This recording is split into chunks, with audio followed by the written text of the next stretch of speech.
वाय। ओम नमो भगवते वासुदेवाय। ओम नमो भगवते वासुदेवाय। ओम नमो भगवते वासुदेवाय। ओम अज्ञानतिमिरान्धस्य ज्ञानाञ्जनशलाकया चक्षुरुन्मीलितं येन तस्मै श्रीगुरुवे नमः। नमः ओम विष्णुपादाय कृष्णप्रेष्ठाय भूतले श्रीमते नवयोगेन्द्र गोस्वामिनिति नामिने। नमस्ते प्रभुपाद देवे नाम संकीर्तन प्रचारिणे निर्विशेष शून्यवादी समस्त देशतारिणे।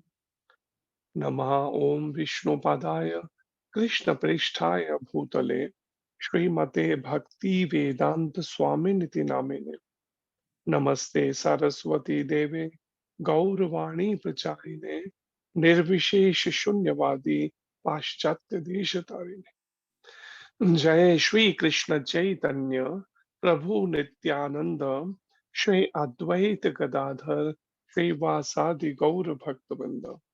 सभी मिलकर बोलिए साथ में, हरे कृष्ण कृष्ण कृष्ण हरे हरे, हरे राम राम राम हरे हरे। हरे कृष्ण कृष्ण कृष्ण हरे हरे, हरे राम राम राम हरे हरे। हरे कृष्ण कृष्ण कृष्ण हरे हरे, हरे राम राम राम हरे हरे। ग्रंथराज श्रीमद् भगवद गीता यथा रूप की जय। जय भगवान श्री कृष्ण की वाणी भगवद गीता की जय। श्री जय कृष्ण चंद्र भगवान की जय। श्रील जय अर्जुन जी महाराज की जय। जय जगदोशील प्रभुपाद महाराज की जय। श्री जय गुरु महाराज की जय। जय अनंत कोटि वैष्णव वृंद की जय। जय। आई गौर प्रेमानंदे। हरि हरि बोल। हरि हरि बोल। तो श्रीमद् भगवत गीता का ये 5वें अध्याय का 14वां श्लोक सभी प्रयास कीजिए दोहराने का। न कर्तृत्वं न कर्माणि न कर्तृत्वं न कर्माणि लोकस्य सृजति प्रभुः। लोकस्य लोकस्य सृजति सृजति प्रभुः। प्रभुः। न कर्म फल संयोगम न न कर्म कर्मफलं फल संयोगम स्वभावस्तु पर प्रवर्तते। स्वभावस्तु प्रवर्तते।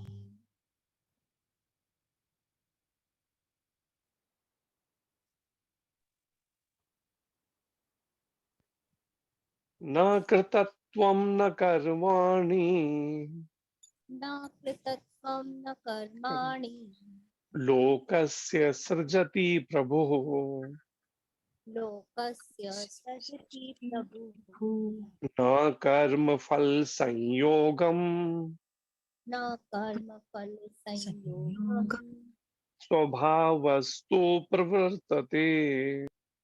स्वभावस्तु स्वस्तु प्रवर्तते। प्रवर्तते। सभी आज दोहराइए।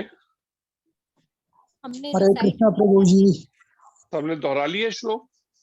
हरे लास्ट कृष्णा वीक प्रभु हमने पढ़ जी। लिया था लास्ट क्लास में। हरे कृष्ण। हाँ जी, लास्ट क्लास में हमने रिसाइट कर लिया था प्रभु जी। अच्छा ठीक है। तो आप में से अनुवाद पढ़िए कोई एक भक्त इसका। पढ़िए हरे ज्योति कृष्णा माता। प्रभु जी। हरे कृष्ण।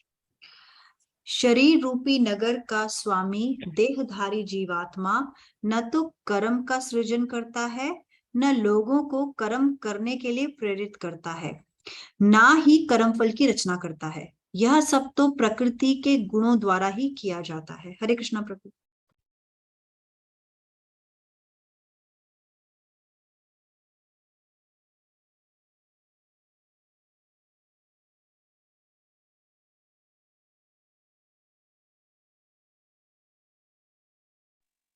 और शायद प्रभु जी का कोई कॉल आ रहा था।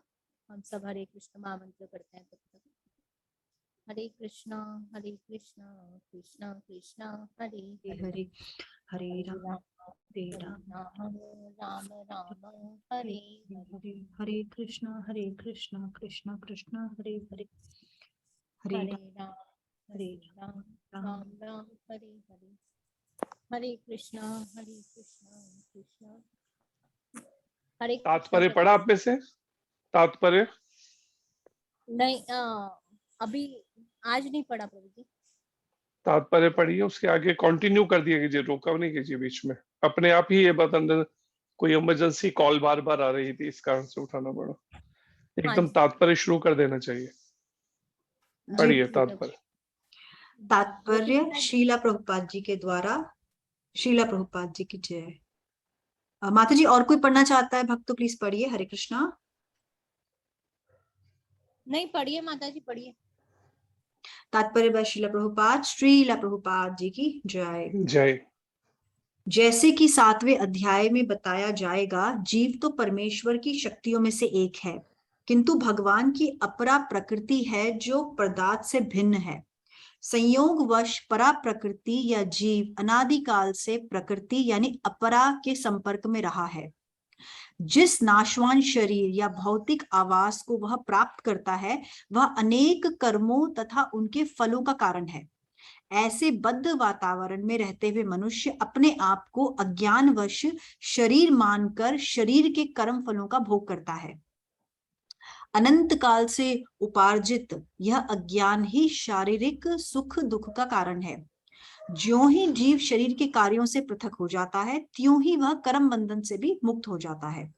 जब तक वह शरीर रूपी नगर में निवास करता है, तब तक वह इसका स्वामी प्रतीत होता है, किंतु वास्तव में वह न तो इसका स्वामी होता है और ना ही इसके कर्मों तथा फलों का नियंता ही। वह तो इस भव सागर के बीच जीवन संघर्ष में रत प्राणी है। सागर की लहरें उसे उछालती रहती हैं, किंतु उन पर उसका वश नहीं चलता है। उसके उद्धार का एकमात्र साधन है कि दिव्य कृष्णा भावना अमृत द्वारा समुद्र से बाहर आए। इसी के द्वारा समस्त अशांति से उसकी रक्षा हो सकती है। हरे कृष्णा प्रभु जी, धन्यवाद, प्रणाम। हरे कृष्ण। तो इस श्लोक में जो शिक्षा दी गई है, भगवान कृष्ण, देखिए, बद्ध जीवों को, वो जानते हुए कि बद्ध जीवों की कैसी स्थिति है, समझ है, या उनके पास कितनी बुद्धि है, उस तरीके से यहाँ पर वर्णन कर रहे हैं, समझा रहे हैं। भगवान कृष्ण कहते हैं, शरीर रूपी नगर का स्वामी देहधारी जीवात्मा ना तो कर्म का सृजन करता है, ना लोगों को कर्म करने के लिए प्रेरित करता है, ना ही कर्म फल की रचना करता है। यह सब तो प्रकृति के गुणों द्वारा ही किया जाता है। कि सामान्यतः जिस तरह के हम वातावरण में रह गए हैं, या जैसी हमारी समझ है, जिस तरह से रहते हुए जीवन जीते हुए, हमारी समझ क्या है, मैंने ऐसा किया, मैं ये कर रहा हूं, मैं ऐसा करूंगा, मैंने ये कर्म कर दिया, ये मैंने बुरा कर्म कर दिया, मतलब सोच क्या है कि मैं किसी कर्म का सर्जन कर रहा हूं। या फिर यहाँ पर जैसे भगवान कृष्ण बता रहे हैं कि जीवात्मा जो शरीर रूपी नगर में रहने वाला है, या शरीर रूपी नगर का जो स्वामी है, ना तो किसी कर्म का सर्जन करता है कि वो सोचे मैं तो स्वतंत्र हूं पूरी तरह से, जो मेरा मन करेगा मैं तो वही करूंगा। सामान्यतः लोगों की ये सोच होती है, लेकिन वो सोच भी कहीं ना कहीं सतोगुण, रजोगुण या तमोगुण के द्वारा ही उसको कंट्रोल किया जा रहा है, अगर आप देखें तो। लेकिन समझ उतनी विकसित ना होने के कारण मुझे ऐसा लग रहा है, मैं तो अपने मन मर्जी का जीवन जी रहा हूं, मैं तो अपने तरीके से ही जीऊंगा, कौन रोक लेगा मुझे। वास्तव में प्रकृति के तीनों गुण ही रोक रहे हैं, या उसे कंट्रोल कर रहे हैं, कह लीजिए। लेकिन इतनी बात समझ ना होने के कारण से उसको ये समझ नहीं आ रही बात। और इसलिए यहाँ पर जो भगवत गीता की जो यहाँ पर बात समझाई जा रही है, अगर इस कर्म की फिलॉसफी को अगर समझ लें तो कोई भी जीव कैसे भी तरह के कर्म बंधन से मुक्त हो जाएगा। इसलिए एक तरह से कह सकते हैं कि भगवत गीता की पढ़ाई एक तरह से प्राइमरी से पीएचडी तक उठाने के लिए है उसको, एक भौतिक पढ़ाई से अगर उसकी वो करें, तुलना करें या आकलन करें। तो यहाँ पर यही बात को भगवान कृष्ण अर्जुन को समझा रहे हैं। जो अर्जुन को लग रहा है कि मैं इतने सबको इनसे युद्ध करूंगा, मेरे को अपने पितामह से, अपने भाइयों से, अपने मामा और ऐसे कितने गुरुजनों से, इन सब से युद्ध करना होगा, इनको मारने से जो मुझे पाप लगेगा या दोष लगेगा वो कितने, तो जो अपने ऊपर ये ले रहे हैं पांचों पांडव, इस तरह से सोचने का, खासकर अभी अर्जुन का यह विषय पर भगवान कृष्ण समझा रहे हैं अर्जुन को कि वास्तव में जीवात्मा ना तो कर्म का सर्जन करता है, ना लोगों को कर्म करने के लिए प्रेरित करता है।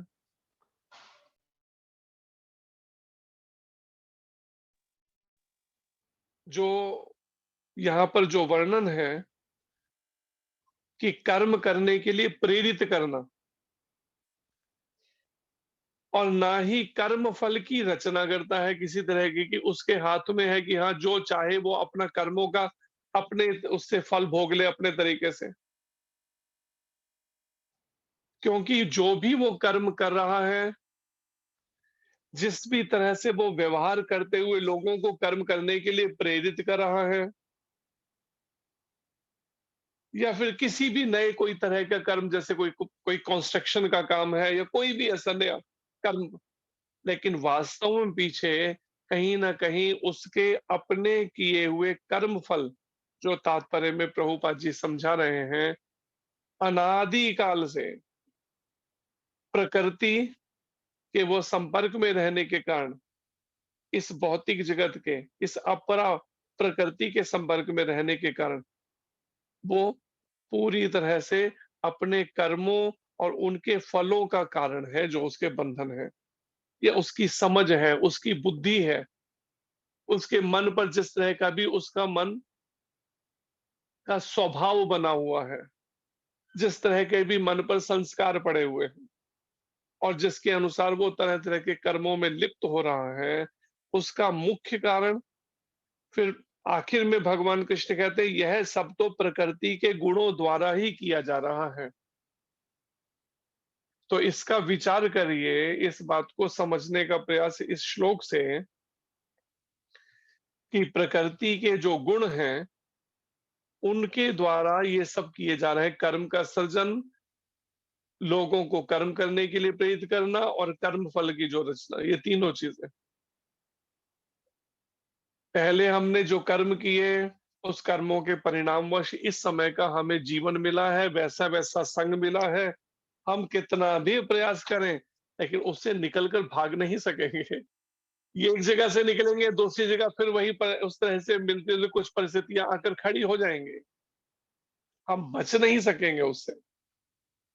और अब जो हम कर्म कर रहे हैं, जिस तरह की मन में इच्छाएं रख रहे हैं, जिस तरह की हमारी सोच है, विचारधारा है,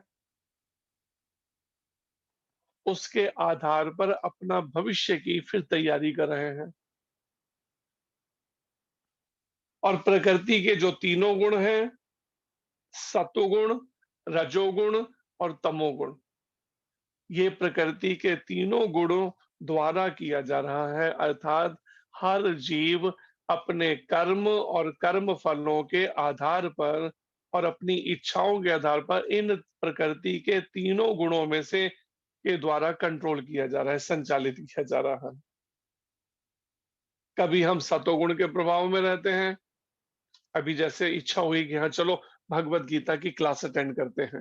भगवत गीता ये क्या है, ये सतोगुण से संबंधित है। मन में इच्छा है, नहीं इस समय को क्यों ना पैसा कमाने में लगाया जाए, और थोड़ा पैसा कमाएंगे तो थोड़ा और लग्जरियस लाइफ, सुख सुविधापूर्ण जीवन जी सकेंगे, ये है रजोगुण।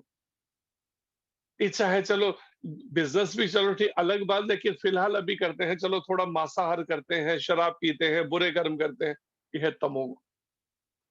फिर उसी के अनुसार वैसा ही खान-पान बन जाता है, वैसा ही रहन-सहन, वो उस तरह के ही वातावरण को पसंद करता है और वैसे ही उसके कार्यकलाप भी बनते ढलते जाते हैं।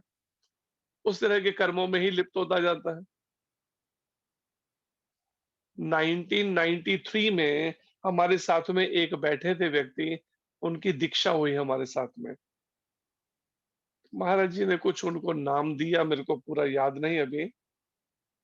तो उनकी दीक्षा हुई, दीक्षा के बाद वो जैसे गृहस्थी थे तो अपना चले गए, अपने पारिवारिक जीवन में। 1 साल बाद हमें पता चला कि उनको किसी ने गोली मार दी, हत्या कर दी और उसके बाद उनके शरीर को जला दिया। और जिस समय में उनको गोली मारने के लिए वो लोग लेके, उसी समय महाराज जी चंडीगढ़ में थे। महाराज ने उसी समय कहा, जो महाराज के पास सेवा में भक्त था, अभी फ़ोन करके उसको मेरे पास बुलाओ चंडीगढ़ के लिए। अब वो फ़ोन घुमाते रहे, फ़ोन उस समय मिल नहीं पाया, बात नहीं हो पाई और परिणाम में ये घटना उस समय घट गई। तो कहीं न कहीं जैसा-जैसा हमारा स्वभाव, हमारे संस्कार जो उसके अनुसार और हमारे कर्म और कर्म फलों के अनुसार परिस्थितियाँ घटती चली जाती हैं। और यहाँ पर प्रभुपाद जी इसी बात को समझा रहे हैं।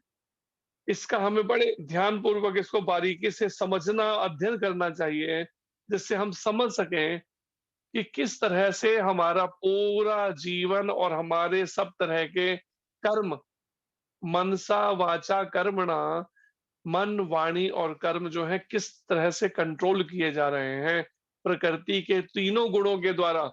लेकिन मुझे क्या लगता है या मेरे मैले मन को क्या लगता है, मैं तो स्वतंत्र हूँ। मेरे को कोई अंकुश में कैसे रखे? मैं तो अपनी मनमर्जी का जीवन जीऊँगा। अगर मेरे पास बैंक बैलेंस है, मेरे पास अपने तरीके से सुविधाएँ हैं, तो मैं किसी की क्यों सुनूँ? लेकिन रियलिटी सच्चाई क्या है? उस तरह की विचारधारा भी मेरे इन प्रकृति के तीनों गुणों में से किसी न किसी तमोगुण और रजोगुण के मिश्रण का कंट्रोल है ये।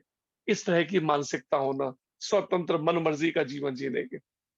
क्योंकि सतोगुण में ऐसी सोच नहीं होती है कि तमोगुण और तमोगुण के साथ रजोगुण का मिश्रण होता है, तब ऐसी विचारधारा जागती है।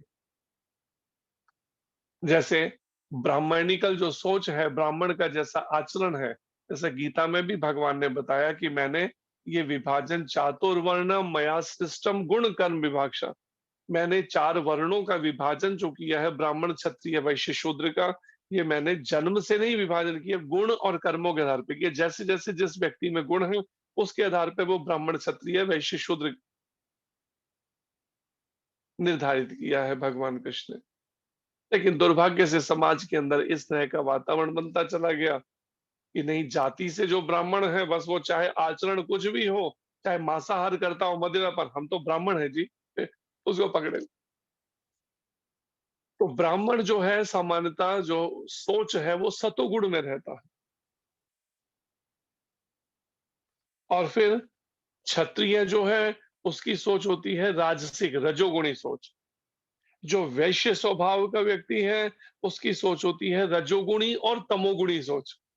और जो शूद्र है उसकी सोच होती है तमोगुणी। ऐसा वर्णन है गीता में।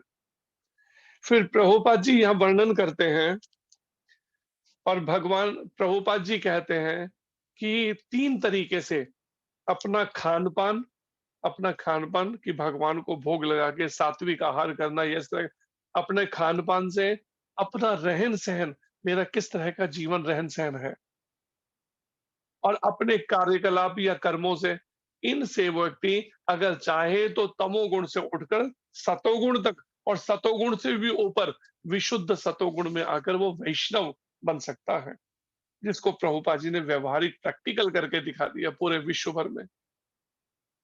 जिनमें वो अंग्रेज लोग तमोगुण तो बात छोड़िए, तमोगुण से भी नीचे गिरे हुए थे। मतलब कोई भी ऐसा कर्म नहीं। एक अहमदाबाद के अंदर, इस्कॉन अहमदाबाद में महाराज जी का प्रवचन था, तो उस समय लगभग 200 चाइनीज भक्तों का ग्रुप आया हुआ था। तो एक ट्रांसलेटर थी चाइनीज माता, तो महाराज जब अंग्रेजी में लेक्चर करते तो वो ट्रांसलेट करके चाइनीज लैंग्वेज में करती, फिर वो जब कुछ प्रश्न करते बाद में, तो महाराज जी से फिर प्रश्न करती, फिर उनको आंसर देती। तो जब प्रोग्राम खत्म हुआ, तो प्रश्नोत्तर खत्म हुए, तो वो चाइनीज ट्रांसलेटर जो माता थी, वो कहती है, स्वामी जी, मेरा जो भाई है ना, वो मांस बहुत खाता है, मीट बहुत खाता है। फिर कहती है महाराज को कि महाराज जी, हम चाइनीज लोग ना केवल 2 चीजें नहीं खाते और बाकी सब कुछ खाते हैं। तो महाराज जी ने पूछा कि तुम कौन से, प्रवचन में भी सुनाते हैं कई बार ये बात। महाराज ने पूछा भी, तुम कौन सी 2 चीजें नहीं खाते? कहते, एक तो हम शिप नहीं खाते और दूसरा एरोप्लेन, बाकी सब कुछ, कोई भी चीज नहीं छोड़ते। चाहे वो सांप हो, चाहे बिच्छू हो, चाहे बिल्ली हो, चाहे कुत्ता, कुछ भी। आज वही लोगों को प्रभुपाद जी ने क्या किया, तमोगुण या उससे भी नीचे जो गिरे थे, उनको ऊपर उठाते हुए रजोगुण या सतोगुण तक नहीं, सतोगुण से भी ऊपर वैष्णव बना दिया। उनके प्याज लहसुन चाय कॉफी छुड़वाकर। ठीक है, जो खाए हुए से अशुद्धि हो गई, वो नाम जप और भक्ति के द्वारा धीरे धीरे शुद्ध होंगे। अगर इस जन्म में भक्ति पूरी नहीं भी कर पाए, तो अगला जन्म उसे किसी वैष्णव परिवार में उन्हें अवसर मिलेगा भक्ति पूर्ण करने का। अगर कोई इसी जन्म में कहे उग्र के प्रयास करें। तो यहाँ पर जो वर्णन है, इसी बात को यहाँ समझा रहे हैं भगवान कृष्ण अर्जुन को। वास्तव में अर्जुन भी जिस तरह से सोच रहे हैं ना, जिस तरह की बातें कर रहे हैं, जिस तरह का व्यवहार कर रहे हैं, भगवान कृष्ण बड़े ऐसे, जैसे कोई डॉक्टर किसी पेशेंट को रीड करता है ना, ऐसे ही भगवान कृष्ण रीड कर रहे हैं उन्हें। और अर्जुन को समझा रहे हैं, वास्तव में ये कंट्रोल कौन कर रहा है? प्रकृति के तीनों गुण, तो उनमें से कंट्रोल तुम हो रहे हो। भले तुम्हें लगता हो मैं ये कर्म कर रहा हूं, मैं ऐसा करूंगा, मैं ये करूंगा, लेकिन सच्चाई ऐसी नहीं है। सच्चाई है, प्रकृति के तीनों गुणों में से वो कंट्रोल हो रहा है।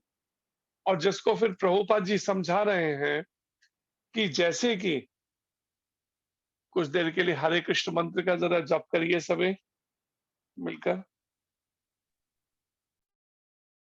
हरे कृष्णा कृष्ण कृष्ण हरे हरे, हरे राम राम राम हरे हरे कृष्णा कृष्ण कृष्ण हरे हरे, हरे राम राम राम हरे कृष्ण कृष्ण कृष्ण हरे राम राम राम हरे हरे, हरे कृष्ण कृष्ण हरे राम राम हरे हरे कृष्ण कृष्ण कृष्ण हरे राम राम राम हरे कृष्ण कृष्ण हरे राम राम हरे कृष्ण कृष्ण हरे राम राम हरे कृष्ण कृष्ण हरे राम राम हरे कृष्ण कृष्ण हरे राम राम हरे कृष्ण कृष्ण हरे राम राम हरे कृष्ण कृष्ण हरे राम राम हरे कृष्ण कृष्ण कृष्ण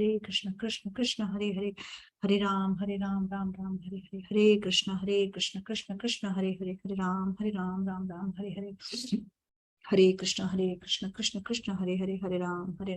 कृष्ण कृष्ण हरे राम राम राम हरे कृष्ण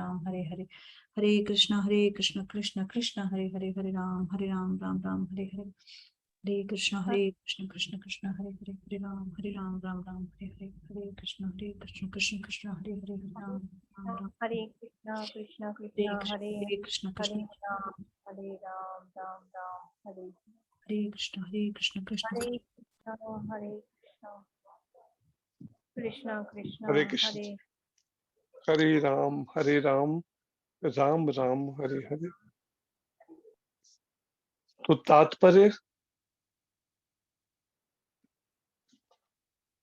प्रातः स्मरणीय श्रील प्रभुपाद जी द्वारा। प्रभुपाद जी यह वर्णन करते हैं तात्पर्य में कि जैसा कि 7वें अध्याय में बताया जाएगा कि जीव तो परमेश्वर की शक्तियों में से एक है। भगवान की जो असंख्य शक्तियां हैं, उनमें से 3 शक्तियां मुख्य हैं। एक है भगवान की अंतरंगा शक्ति या भगवान की आह्लादनी शक्ति, एटर्नल पोटेंसी। और वो अंतरंगा शक्ति जो है, वो राधा रानी के रूप में, योग माया के रूप में, आध्यात्मिक जगत का कंट्रोल देखती हैं।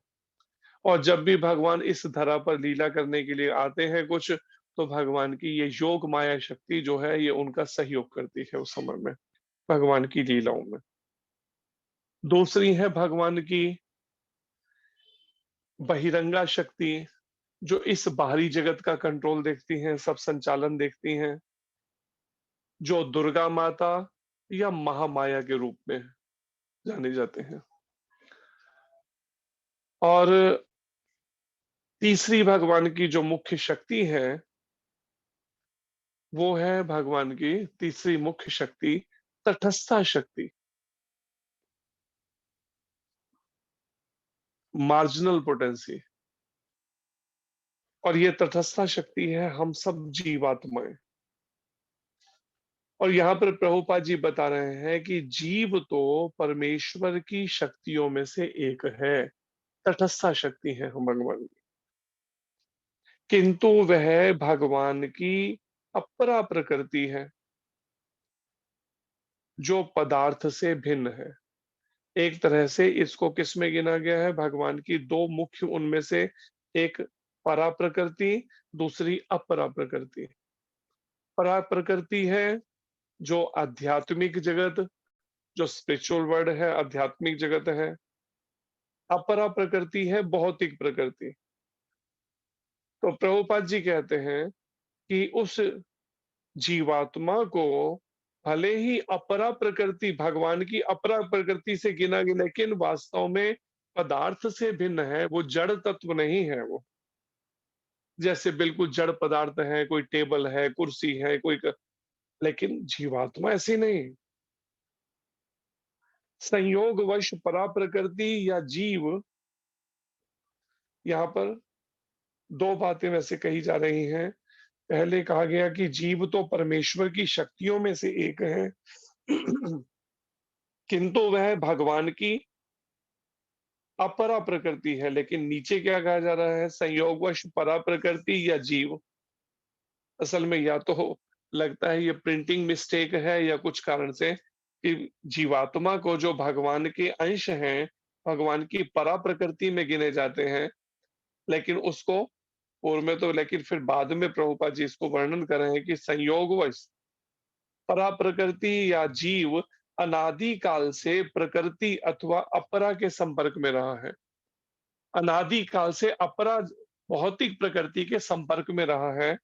इसलिए सामान्यता क्या सोच बन चुकी है, जो पहले वाली बात कही जा रही है, अपने को अपरा प्रकृति ही मानता है, भौतिक प्रकृति से, इसी भौतिक जगत से ही मानता है। जो सामान्यता आप देखें भी तो हर व्यक्ति की सोच क्या है, भले भगवत गीता पर चर्चा करें, भगवत गीता सुन रहे हैं, पढ़ रहे हैं, लेकिन सोच क्या है, लेकिन हूं तो मैं स्त्री ही ना, हूं तो मैं पुरुष ही ना, हूं तो मैं ब्राह्मण ही ना, हूं तो मैं क्षत्रिय। सोच फिर भी वही दायरे के अंदर दिमाग में, जब व्यवहारिक रूप देना हो तो वो मानसिकता दिमाग से हटती नहीं है, वो विचारधारा। तो इसलिए भी हो सकता है जो पहले बात कही गई, प्रभुपाद जी कह रहे हैं, किंतु भगवान की अपरा प्रकृति माने बैठा है, जो भले इस जड़ पदार्थों से भिन्न है। जड़ पदार्थ जैसे बिल्कुल दीवारें हैं या पत्थर हैं या इस तरह के, लेकिन अपरा प्रकृति जो माने हैं, लेकिन वास्तव में संयोगवश परा प्रकृति या जीव अनादि काल से इसके संपर्क में रहे भौतिक जगत में। जितनी बार भी शरीर लिए, जितनी बार भी अपने कर्म फलों और इच्छाओं के आधार पर जितनी भी योनियां ली, जितनी योनियों में भटका, एक लंबे समय तक, जैसे यहाँ पे प्रभुपाद जी अनादि काल से, अनादि से इसका अंत ही नहीं कोई गिनती। अब कई बार कहते हैं जी हमारा मन बहुत मैला है या कुछ ऐसा, लेकिन कितने जन्मों के प्रिंट है, प्रभुपाद जी कह रहे हैं अनादि काल, अनंत जन्म गिनती तक नहीं हो सकती।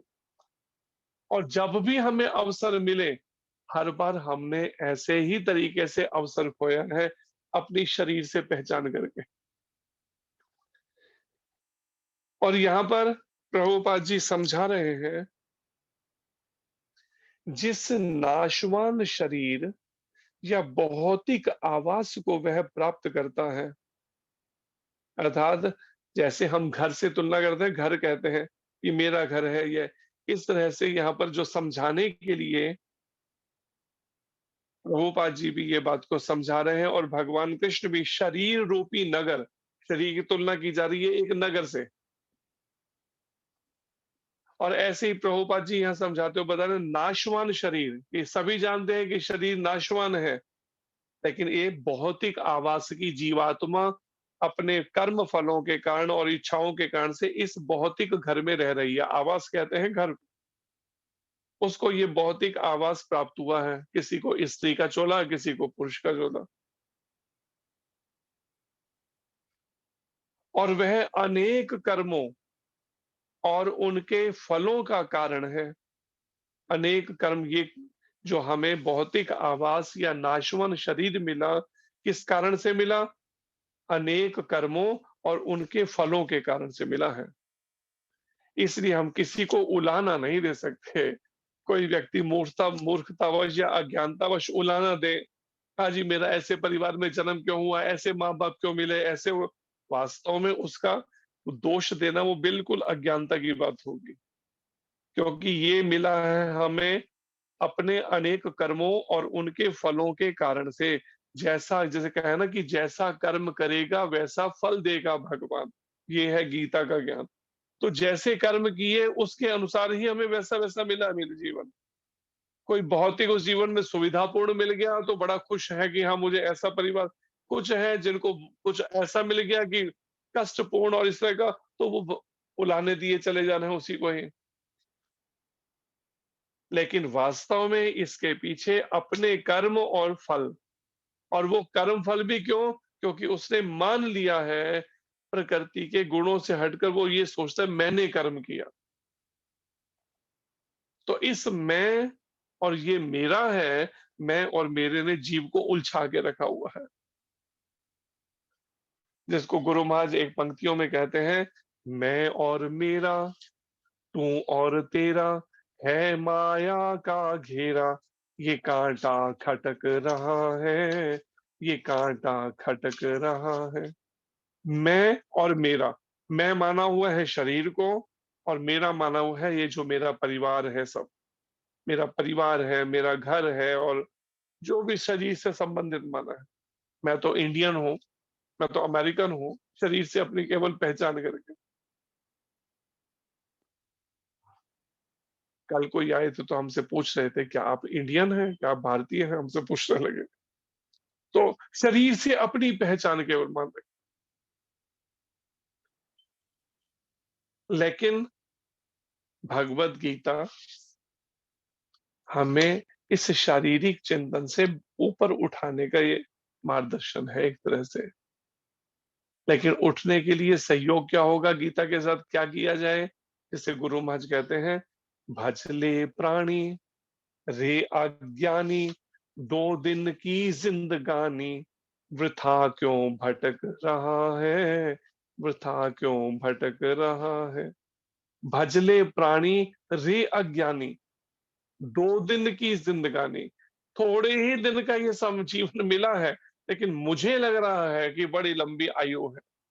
मेरे पास तो अभी बहुत समय है जीवन में, बहुत उम्र मिली है। लेकिन थोड़े ही समय में कभी भी शरीर को छोड़ना हो जाएगा, किसी भी समय। इसलिए वृथा क्यों भटक रहा है, क्यों व्यर्थ में ऐसे समय को हम नष्ट कर रहे हैं?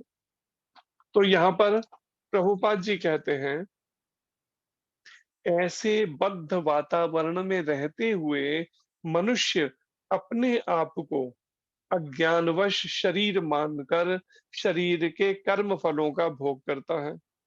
अब ये कर्म फल क्यों भोगने पड़ रहे हैं, उसका उत्तर यहाँ पर बता रहे हैं प्रभुपाद जी। उसका कारण है कि ऐसे बद्ध वातावरण में रहते हुए मनुष्य क्या करता है, अपने आप को अज्ञानतावश, जब तक ये ज्ञान नहीं है मुझे ठीक से कि मैं इस शरीर में रहने वाला वास्तव में मैं जीवात्मा हूं, मैं यह शरीर मेरी वास्तविक पहचान नहीं है। जैसे दूसरे अध्याय में गीता के बार बार ये बात समझाई गई, ये शरीर जो है एक तरह के वस्त्र कपड़े हैं। जैसे हम सुबह उठते हैं तो सुबह उठकर स्नान करके कपड़े बदल लेते हैं, ड्रेस चेंज कर लेते हैं। इसी तरीके से जीवात्मा अपने कर्म फलों के आधार पर, अगर जो भी उसे शरीर मिलता है उसमें जन्म, बाल्यावस्था, कौमारावस्था, यौवनावस्था, कुछ समय एक जैसा रहता है, फिर वृद्धावस्था को प्राप्त होता है और फिर आत्मा जो है इस कपड़ों को छोड़कर एक नया वस्त्र धारण कर लेती है। किस आधार पर कर लेती है, जो यहाँ आज के श्लोक में बताया गया, वो धारण करती है अपने कर्म फलों के आधार पे। लेकिन अब कर्म फलों से छूटा कैसे जाए कि पीछे ही, क्योंकि अब हम पिछले तो भोग रहे हैं लेकिन अगले भी तो तैयार होते जा रहे हैं साथ साथ। आप में से कोई बता सकता है कैसे छूट सकेंगे? जल्दी बताइए जिसने भी बताना है। इसका आंसर क्या है? कैसे छूट सकते हैं हम कर्म फलों से? जी प्रभु जी, उन्हें भगवान को अर्पित करके सारे काम सारे और कर्म। कोई, और कोई आगे, कोई और? हरे कृष्णा प्रभु जी, जी, चैंटिंग करके, हरे और कोई, कृष्णा महामंत्र, और कोई, निष्काम भाव से काम करके, और कोई, कृष्ण भावना भावित कर्म करके। और कोई? प्रभु जी, अकर्म होके, हाँ जी, अकर्म अकर्म होके कर्म करेंगे तो ऐसे हो। और कोई? अभी तक आप श्लोक से संबंधित नहीं, या अपनी अपनी समझ जो आप तक सुनी है उसके आधार पर आप आंसर, लेकिन इस श्लोक पर आप थोड़ा मेडिटेट करिए। जो अनुवाद पे चर्चा की हाँ, गई उस पे प्रभु मेडिटेट जी, करिए और तात्पर्य आपको आंसर उसी में से मिलेगा। जी, प्रभु जी 3 गुणों से जब उठेंगे, ऊपर हो जाएंगे पहले तब। इस बात को समझना होगा, प्रकृति के तीनों गुण जो हैं वो मुझे कंट्रोल कर रहे हैं वास्तव में, और ये कंट्रोल करने के कारण मेरी सोचने के तरीका क्या बन गया है मानसिकता का। मैंने ये कर्म किया, मैंने ये कर्म किया, मैं ऐसे कर्म कर रहा हूँ, मैं तो पत्नी हूँ, मेरे को तो एक घर देखना है, मेरे को तो बच्चे देखने हैं, मेरे को तो घर चल, ये जो सोच भर गई है दिमाग के अंदर। मैं पति हूँ, मैं पत्नी हूँ, मैं माता हूँ, मैं पिता हूँ। लेकिन यहाँ पर क्या बात कही जा रही है, वास्तव में सभी विचारधारा इस तरह की मानसिकता का कारण है। प्रकृति के तीनों गुणों से मैं प्रभावित हो रहा हूँ, और उन तीनों गुणों के में से किसी ना किसी गुण के प्रभाव में रहने के कारण से मेरी सोच क्या है? मेरी सोच है अनेक कर्म, और कर्म फल जो है वो कारण बन रहे हैं बार बार।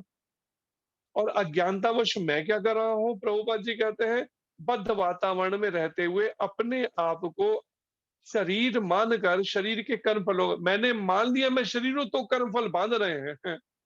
अगर मैं अपने को शरीर से अलग जीवात्मा मानना शुरू करूं, इसको दिमाग में बैठाऊं ठीक से, तो परिणाम में ना मेरी आसक्ति बन सकती है कहीं पर, ना कोई कर्म बंधन बन सकता है, चाहे फिर मैं घर पर रहूं, चाहे जंगलों में रहूं, चाहे आश्रम में रहूं। लेकिन वो सोच को दिमाग में भरना पड़ेगा जो अभी तक है नहीं। अभी तक तो यही होता है कि अगले ही पल मैं भूल जाता हूँ। अभी क्लास खत्म होगी, अगले ही पल फिर दोबारा रिकॉर्डिंग पुरानी वाली शुरू हो जाएगी। कौन सी वाली? प्रभुपाद जी कहते हैं अनादि काल से। अनादि काल से जो बार बार के मैंने कर्म किए, अलग अलग जिन जिन योनियों में गए, जिन जिन शरीरों में गए, जो जो कर्म किए, उस कर्मों के अनुसार मैंने क्या किया, मैंने मान लिया मैं शरीर हूं, तो ये मैंने किया, मैंने किया। अब जब मैंने किया तो उसका फल भी भोगो। तो कर्म करना मानोगे अगर, तो भोगना भी पड़ेगा। लेकिन आप कहो कि मैं सब कुछ करूं और उसके बाद में मैं कहूं मैंने तो कोई किया ही नहीं कुछ, ऐसे नहीं बच सकते इससे। खाली कह मानने से या कहने से। उसके लिए क्या करना पड़ेगा? यहाँ पर जो श्लोक में यहाँ पर समझाई जा रही हैं बातें, सबसे पहले तो कर्म करने का जो मैंने मान लिया है मैं शरीर हूं, इस विचारधारा से बाहर निकलने के लिए, शरीर से जो मैंने अपनी पहचान मान ली है, जो पहले बात कही गई, कृष्ण भावना भावित कर्मों में अपने को पूरी तरह से व्यस्त करना पड़ेगा। केवल कृष्ण के लिए प्रसन्नता, भगवान कृष्ण की प्रसन्नता के लिए सारे कर्म करने पड़ेंगे। फिर उसमें ये नहीं देखना है कि मेरे को बदले में प्रॉफिट कितना मिलेगा, मेरा हिस्सा कितना है, पहले ये बता दीजिए। आज हर बात पे यही होता है ना कि हाँ, काम तो चलो ठीक है, हम ये जॉब या बिजनेस करेंगे, लेकिन पहले ये तो बताइए कि मेरा शेयर कितना होगा, मेरे को हिस्सा प्रॉफिट कितना मिलना है। प्रॉफिट की बात करिए ना। लेकिन आज भी ऐसे बड़े बुजुर्ग हैं जिनकी सोच चलो आज का वातावरण धीरे धीरे दूषित हो रहा है, लेकिन बड़े बुजुर्ग जो हैं आज भी उनकी सोच जो है इससे अलग है। अभी क्लास शुरू होने से पहले ही हम थे, तो हमें किसी ने कहा कोई मिलने के लिए आया है। केवल मैं बता रहा हूँ कि इससे भी तो देखा कि कौन आए हैं, एक सिख परिवार आए हैं, सरदार जी और सिकनी माता, और हमसे मिलना चाहते हैं। तो हम गए, उनसे मिलने के लिए बैठे, तो कहते हैं कि हमारे पिताजी ने मेरे पिताजी ने मुझे भेजा है, वो सरदार जी कहते हैं, इस जगह से। और पिताजी कितने साल के हैं? 95 साल के हैं। अब सोचिए एक बुजुर्ग की सोच और आज के परिवारों की सोच में अंतर को विचार कीजिए। 95 साल के वृद्ध ने केवल इतना बड़ा ये उधमपुर है, लेकिन इस उधमपुर के इसी मंदिर में भेजा। क्या गुरुद्वारे नहीं है क्या? क्या गुरुद्वारों की कमी है यहाँ पर? कहीं भी किसी हर जगह गुरुद्वारे भी हैं सिख जो उनको मानते हैं, लेकिन मंदिर में भेजा है, इस वाले मंदिर में। कहाँ से मंदिर पता चला वो तो मैं नहीं पूछ पाया उनसे। क्या करके भेजा है कि ये सेवा पकड़ाई है, कहा है कि यहाँ मंदिर में दे आइएगा। और सेवा भी कितनी पकड़ाई है? 50,000 रुपए पकड़ाए हैं। अब विचार कीजिए आप। तो कहने का अर्थ है हमें लगता है कि नहीं, प्रभुपाद कहते हैं वर्क लाइक ए डोंकी, मैं जब तक गधे की तरह काम नहीं करूंगा आवश्यकताएं पूरी कैसे होंगी। वास्तव में चला स्वयं ही रहे हैं भगवान कृष्ण अपने कार्यों को, लेकिन मेरे को अज्ञानतावश लगता है मेरे को कार्य सब संभालना है। मेरे को देख, वो खुद ही बताओ, इतने हिंदू इतने सब सनातनी हैं, उसमें एक सिख परिवार उठ के वो भी सनातनी ही है वास्तव में, लेकिन भूल गए कुछ कुछ ने। लेकिन बुजुर्ग जो है उनको समझ है इस बात की, सनातन धर्म क्या है, और वो पूर्व में किस परिवार, उन्होंने कहा मंदिर में जाके 50,000 रुपए पकड़ा के उनको देखे। तो ये बात से विचार करके देखिए, समझ के देखिए कि आज भी बड़े बुजुर्गों की सोच कैसी है। वास्तव में वो जानते हैं कि सनातन धर्म क्या है, और वो भी इसी सनातन महाराज जी बताते हैं उनके परिवार के जो सबसे बड़ा भाई था वो सिख था, सरदार था। अर्थात पहले क्या करते थे, इस सब सनातनी और हिंदू परिवार, जैसे हिंदू नाम दे दिया गया, वास्तव में तो हमारे शास्त्रों में हिंदू शब्द ही नहीं है, सनातन धर्म है। तो इन हमारे क्या किया जाता था, जो सबसे बड़ा बेटा होता था उसको सिख बनाया जाता था रक्षा के लिए, कौम की रक्षा के लिए, सनातन धर्म की रक्षा के लिए, जिसे आज हिंदू धर्म शब्द कहा जाता है। तो वो बुजुर्ग जो 95 साल के लगभग, मैंने कहा उनको धन्यवाद कहिएगा, और उनकी भावना पता चल रही है। मैंने कहा उनको देखिए उनके, तो मैंने ग्रंथ साहब जी के कुछ शब्द सुनाए उन्हें, दोनों को बड़े अच्छे लगे, उन्होंने प्रसाद ग्रहण किया। तो इस बात को विचार करके देखिए, सोच के, कि किस तरह से विचारधारा गिरती चली जा रही है, कैसे मानसिकता में परिवर्तन आ रहे हैं, किस तरह के वातावरण के प्रभाव से दूषित होकर, और अनेक तरीकों से, खान पान, रहन सहन, कार्यकलाप। मैंने उन्हें ये बात बताई। मैंने कहा कि आज जब खान पान बिगड़ा, रहन सहन बिगड़ा, हमारे कर्म बिगड़े, गुरुओं की बात समझ आनी मुश्किल हो रही है सभी को। मैंने ये भी कहा सब पंथों धर्मों को, सबको उन्होंने स्वीकार किया, एक बार भी काटा नहीं बात को। तो उनने शायद 5वें गुरु जी, गुरु अर्जुन देव जी या उनके कोई थे, उनके द्वारा एक शब्द थे, महाराज कई बार गाते भी हैं, तो मैं शब्द कुछ उसकी पंक्तियां, वो है, ठाकुर तुम सरनाई आया। ठाकुर कहा गया भगवान को कि मैं आपकी शरण में आया। ठाकुर तुम सरनाई आया, उतर गयो मेरे मन का संसार, जब ते दर्शन पाया। ठाकुर जब ते दर्शन पाया, ठाकुर तुम सरनाही आए। जैसे ही प्रभु मैंने आपकी शरण ली, क्या हुआ, मन के सारे संशय उतर गए, सारे संशय भाग गए मेरे, जो मन में पड़े थी, दुविधाएं थी, भेद थे, ये अपना ये पराया, ये सब जो तब थे, अपनी शरीर से पहचान करना, सारे संशय भाग गए। उतर गयो सब मन का संसार, जब ते शरणिय, ठाकुर तुम सरनाई आए। अनबोलत मेरी बिरथा जानी, बिना बोले हे प्रभु आपने मेरे हृदय की पीड़ा को समझ लिया। मेरे हृदय के बिरथा जो है कहते पीड़ा, दर्द, अनबोलत, मैंने बोला भी नहीं, आपने मेरे मन की पीड़ा जान ली। मेरे हृदय में कैसी पीड़ा है आपके वियोग के अंदर। अनबोलत मेरी बिरथा जानी, अपना नाम जपाया, और कृपा करके अपना नाम जपवाना शुरू कर दिया अपने पास बुलाने के लिए। मन का मैल धुले नाम से, और मैं वो अपना सिमरन करवाने लगे। ठाकुर तुम सरनाई आए। आगे एक आध पंक्ति और है इसमें कि जैसे ही सर ने, तो सारे सर, कुछ और शब्द ध्यान नहीं आ रहे मेरे को। तो इस तरह की भावना जो है, और भगवान के प्रति वो जानते हैं कि ये भगवान कृष्ण, मैंने उन्हें बताया, लगभग ऐसा हमने सुना है, गुरु ग्रंथ साहब जो है उनके अंदर लगभग 18,768 बार कृष्ण, गोविंद, माधव, दामोदर, राघव, ये सब नाम आते हैं। नारायण, केशव, ऋषिकेश, मुरारी। तो कहीं गुरुओं को अच्छे से समझ थी कि वास्तव में वो अकाल पुरुष, कहते हैं ना सत श्री, आज बोलने में सत श्री अकाल बोलते हैं, वास्तव में शब्द क्या है? सत श्री अकाल। जो सत्य है, और जो अकाल का मतलब जो काल की सीमा से बाहर है, जिसको मृत्यु, जिसका कुछ नहीं बिगाड़ सकती, जन्म, मृत्यु, बुढ़ापा, बीमारी। और वो कौन है अकाल पुरुष? गुरुजन बता रहे हैं, कृष्ण, दामोदर, माधव, राघव, गेश। लेकिन खान पान, रहन सहन जब हमारा कुछ गड़बड़ हो, तो बड़ा पहचानना मुश्किल हो जाएगा, फिर समझना मुश्किल गुरुओं की वाणी को।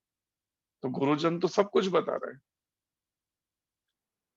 तो इसको समझना चाहिए कि वास्तव में ये नाम जो है, जैसे जैसे हम, हमारे हृदय को शुद्ध करेगा, और कृष्ण भावना भावित कर्म, जब भगवान कृष्ण को समर्पित होकर भगवान कृष्ण की प्रसन्नता के लिए भगवत गीता के अनुसार जब हम कर्म करेंगे, तो इससे क्या होगा? लगातार केवल भगवान के कृष्ण की प्रसन्नता के लिए जब चौबीसों घंटे के हमारे कर्म होने लगेंगे ना, थोड़ा भी अपना निजी स्वार्थ नहीं रहेगा। तो वो कृष्ण भावना भावित कर्मों से क्या होगा?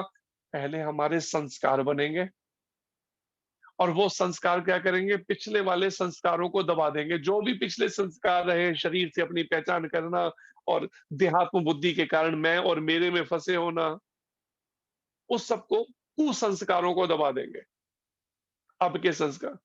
और फिर यही संस्कार क्या होगा? फिर भी हम जब लगातार लगे रहेंगे कृष्ण भावना भावित कर्मों को करने में, तो परिणाम यही संस्कार फिर स्वभाव बनकर पक्के हो जाएंगे, प्रभुपाद जी कहते हैं।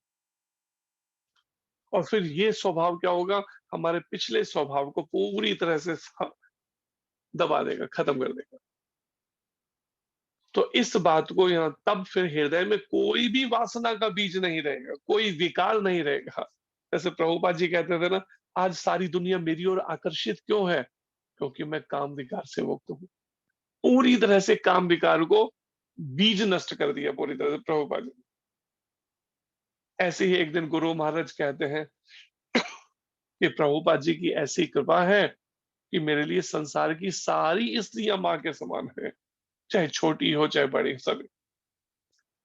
तो उस भाव में पक जाना, दृढ़ हो जाना कि सभी के प्रति सम्मान, जीवों के प्रति, और वो उसी को पकने के लिए ये सब है, साधना है। जिसे कहते हैं गुरु महाराज, धीरे धीरे रे मना, धीरे सब कुछ होए, माली सींचे 100 घड़ा, ऋतु आए फल होए। जो धीरे धीरे होगा, अब हम इंस्टेंट जाते एकदम, बस मेरे को भगवान के दर्शन हो जाए इंस्टेंट।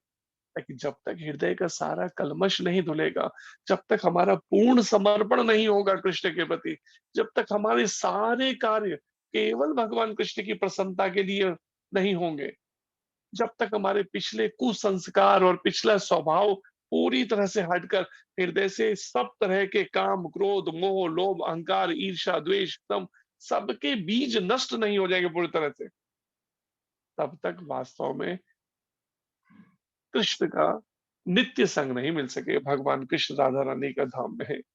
सोचिए अभी कितनी मेहनत बाकी है, और हमारी स्पीड क्या है चलने की साधना में, कितनी बार थोड़ी देर में भूल जाएंगे, फिर वही शुरू हो जाएंगे थोड़ी देर बाद, चलो फिर थोड़ी देर बाद, अब चलो फेसबुक देखते हैं, अच्छा मोबाइल, अच्छा फिर बात करते हैं, फ्रेंड से बात करते हैं, और बस उसी में खो जाते हैं, बस बात करते करते भूल जाते हैं कि मैं इस शरीर से अलग, मेरे को अपना एक रास्ता तय करना है और समय मेरा खत्म होने वाला है।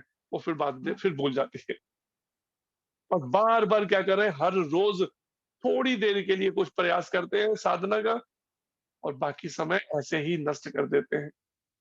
और फिर क्या होगा, आखिरी समय जब परीक्षा में बैठना होगा तो होश उड़ जाएंगे उस समय में, क्योंकि तैयारी ही नहीं होगी पूरी। क्योंकि अभी 24 घंटे के कृष्ण भावना भावित कर्म अगर नहीं से अभी प्रैक्टिस करेंगे पूरी तरह से अच्छे से, तो परिणाम आखिरी समय परीक्षा पास नहीं कर सकेंगे। उस समय फिर वही घबराहट शुरू हो जाएगी। उस समय फिर वही, कभी पति याद आएगा तो कभी पत्नी याद आएगी, कभी बच्चे याद आएंगे तो कभी बैंक बैलेंस याद आएगा, कभी घर याद आएगा, कभी कुछ और याद आएगा, जो जो जिसने जैसा चिंतन किया होगा। इसलिए समय रहते इसको समझें, गंभीरता से लें। एक एक दिन करके आयु घटती जा रही है, क्या मुझे चिंता है इस बात की कि मेरे पास हर रोज का एक दिन घटता जा रहा है, एक एक पल घट रहा है, क्या मैं चलने के लिए तैयार हूं? अगर भगवान न करे अचानक अभी समय आ गया मेरा जाने का इस संसार से, क्या मैं तैयार हूं? क्या मैंने तैयारी की? क्या मेरा मन पूरी तरह से इस संसार की मोह माया से, आसक्ति से या काम विकार से पूरी तरह से मुक्त हो पाया है? अपनी परीक्षा करके साधना और इस तरह की निष्काम सेवा और कृष्ण भावना भावित कर्मों में अपने को लगाना चाहिए, व्यस्त करना चाहिए। नहीं समझ आए तो मार्गदर्शन लेना चाहिए प्रभुपाद जी का।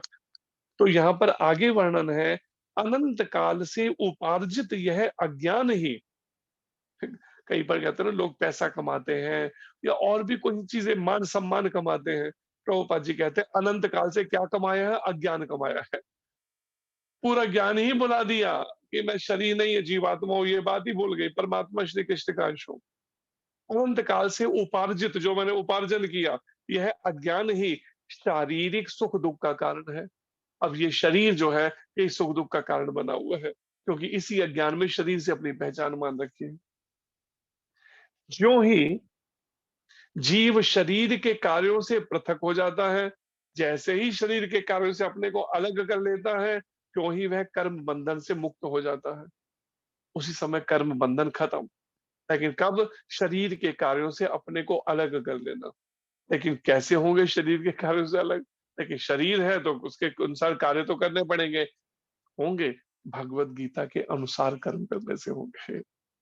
इसलिए भगवत गीता को एज इट इज, जो प्रभुपाद नाम दिए यथारूप वैसे का वैसा, जैसा भगवान कृष्ण अर्जुन को बता रहे हैं, जैसा भगवान कृष्ण ने सृष्टि के आरंभ में सूर्यदेव जी को बताया, बिल्कुल वैसा ही प्रमाणिक गुरु के मार्गदर्शन में इसके अनुसार जीवन ढालना पड़ेगा।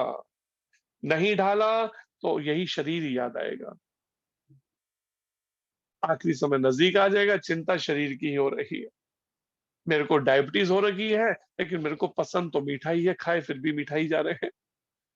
और अब उसका रिएक्शन आया तो हमारे आगे एक जीवा, एक रो रहे हैं आत्मा, बहुत कष्ट है, देखो देखो टांग मेरे सूज गई, कष्ट है, असहनीय है। लेकिन वो कष्ट क्यों है? कहीं ना कहीं जब इस जीव पर कंट्रोल नहीं किया। डायबिटीज है लेकिन शुगर खा रहे हैं, मीठा खा रहे हैं सब। अब जब कष्ट आया तो सहन नहीं हो रहा, चीखे मार रहे हैं, रो रहे हैं। इसलिए गीता के अनुसार जीवन, संयमित जीवन जीना सीखना पड़ेगा। चाहे लेट से अब पढ़ाई शुरू की, लेकिन समय तो उतना ही मिलेगा। ये नहीं कहता अब समय बढ़ सकता है। जितनी लाइफ से इतने श्वास मिले हैं उतनों में ही ये रास्ता तय नहीं किया, और कोई गारंटी नहीं कि कब शरीर साथ छोड़ दे। इसलिए जितनी जल्दी हो सके ये रास्ता तय करना होगा। और आगे प्रभुपाद जी कहते हैं कि ज्यों ही जीव शरीर के कार्यों से पृथक हो जाता है, कब कैसे पृथक हो जाता है? जब वो भगवत गीता के अनुसार पूरी तरह से माम एकम शरणम व्रज, सर्वधर्मान पर, सब तरह के मनोधर्मों को छोड़कर जो मन से मैंने मान रखी है मान्यताएं, केवल भगवान कृष्ण की प्रमाणिक गुरु के माध्यम से भगवान कृष्ण के शरणागत हो जाता है, तो परिणाम में कर्म बंधन से भी मुक्त हो जाता है वह उसी पर। जब तक वह शरीर रूपी नगर में निवास करता है, तब तक वह इसका स्वामी प्रतीत होता है नहीं स्वामी। प्रकृति के तीनों गुण से ये पंच महाभूत से शरीर बना, लेकिन मुझे भ्रमवश क्या प्रतीत होता है, लगता है मैं इस शरीर का स्वामी हूँ। यह शरीर रूपी नगर में जो जीवात्मा रह रही है वह इसका स्वामी प्रतीत होता है, किंतु वास्तव में वह ना तो इसका स्वामी होता है और ना इसके कर्मों तथा फलों का नियंता है। ना कर्मों का नियंता, ना फलों का नियंता, और ना ही इसका स्वामी है, लेकिन प्रतीत होता है ऐसा। मैं तो स्त्री हूँ, बातें ठीक है, लेकिन फिर भी मैं हूं तो स्त्री ही ना, मैं हूं तो पुरुष ही ना, हूं तो मैं ब्राह्मण ही ना, मैं तो हूँ क्षत्रिय। दिमाग में फिर वही भरा पड़ा है। तो सोचिए इस सोचने के तरीके को बदलने में कितनी मेहनत चाहिए इसको, अगर नहीं। और आगे प्रभुपाद जी कहते हैं किंतु वास्तव में वह तो इस भव सागर के बीच जीवन संघर्ष में रत प्राणी है। असल में अभी स्थिति क्या है मेरी, इस भव सागर के बीच में, इस जन्म मृत्यु जरा व्याधि के चक्र में, इस संसार रूपी भव सागर में जीव संघर्ष में, जीवन संघर्ष में रत प्राणी है। ये प्राणी, ये जीवात्मा इस जीवन संघर्ष में फंस गई है, समझ नहीं पा रहे, शारीरिक इन सब से बाहर नहीं निकल पा रही, कर्म और कर्म फलों से। सागर की लहरें उसे उछालती रहती हैं।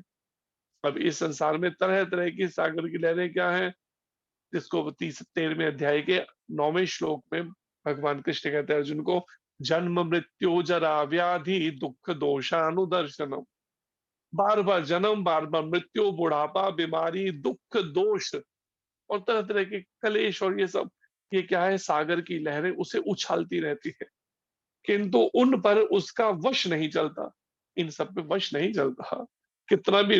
लेकिन कर्म और कर्म फलों के अनुसार उसे जन्म मिलेगा ही, जन्म मिला है तो उसको बुढ़ापा भी आएगा ही, बीमारियां भी लगेंगी ही, मृत्यु भी आएगी ही, तरह तरह के कला कलेश से कितनी कोशिश करके फिर भी नहीं बच पाता। आप देखो ना कितने पैसे वाले लोग भी हैं, अंबानी जैसे ग्रुप के और टाटा बिरला, क्या उनको टेंशन नहीं है, चिंताएं नहीं है? दुनिया भर की फ्रस्ट्रेशन है दिमाग पे। नींद भी लेने के लिए इनको कई बार स्लीपिंग पिल्स लेनी पड़ती है, नींद की गोलियां खानी पड़ती हैं। उनका वश, इसलिए प्रभुपाद जी कहते हैं उन पर उसका वश नहीं चलता, इस सागर की लहरें जो उछाल रही। भवाटवी भी कहा गया है जिसको इस भौतिक जगत में, उसके उद्धार का एकमात्र साधन है। अब आखिरी पंक्ति में प्रभुपाद जी कहते हैं एकमात्र, अब उद्धार चाहते हो अगर, उद्धार का मतलब है जन्म मृत्यु के चक्र से छुट्टी, बुढ़ापा बीमारी के चक्रों से छुट्टी, इस बार बार के दुख कलेशों से। अगर परमानेंट हमेशा के लिए छुटकारा चाहते हो तो एक तरीका है, एकमात्र साधन, दूसरा साधन नहीं है कोई, साधन केवल एक है, और वो क्या है, दिव्य कृष्ण भावना अमृत द्वारा समुद्र के बाहर आए। ये कृष्ण भावना अमृत ये भौतिक नहीं है, ये दिव्य आध्यात्मिक है।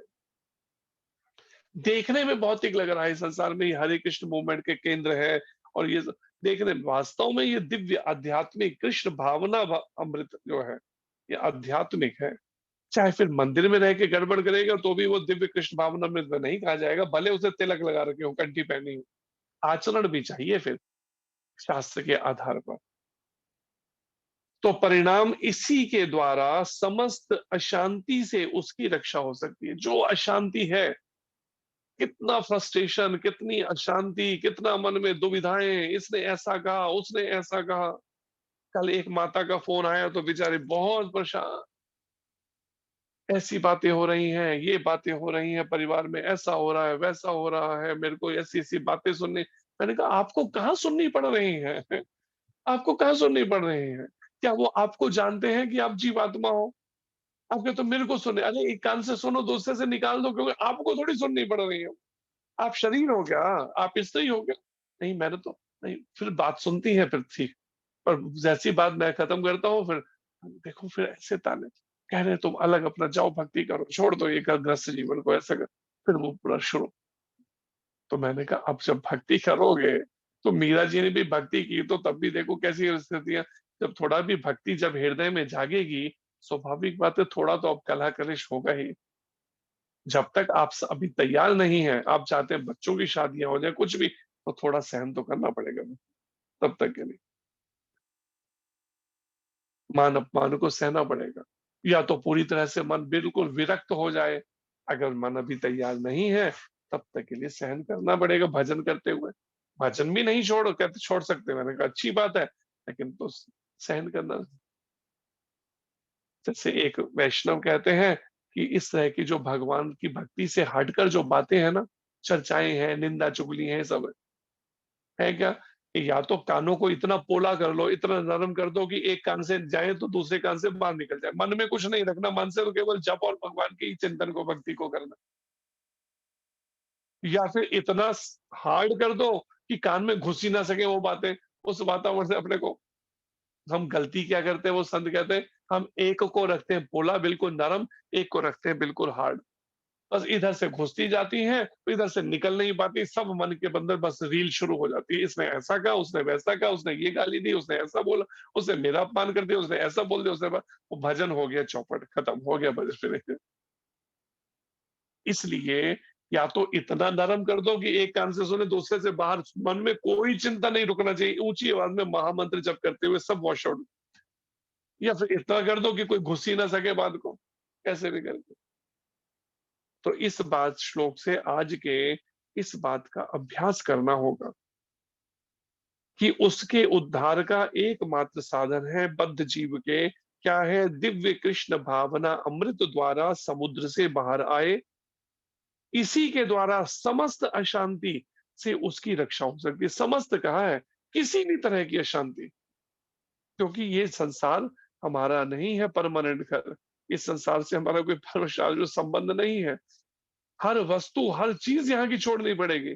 अगर आज जरा सी अगर मान लिया जाए कोई घाटा हो भी गया, लॉस हो गई, उसके लिए इतने आंसू भी क्या बहाने। ठीक है, अपनी ओर से प्रयास करिए पूरी ईमानदारी से, और कृष्ण के लिए करिए, केवल कृष्ण की सेवा। उसके अलावा कुछ होता है तो मन को इस स्थिति में रखना पड़ेगा, इस श्लोक के आधार पर। और इस पे प्रभुपाद जी की आखिरी जो पंक्ति है, हरे कृष्णा। धन्यवाद आप सबका। कोई प्रश्न हो तो कर सकते हैं। हरे कृष्ण प्रभु जी, धन्यवाद, प्रणाम। जी, हरे कृष्ण जी। हरे कृष्णा प्रभु जी, हरि हरि बोल। बहुत बहुत बहुत सुंदर एक्सप्लेनेशन था प्रभु जी, बहुत wonderful. Thank you so much. Hare Krishna. Hare Krishna प्रभु जी, दंडवत प्रणाम। हरे कृष्ण।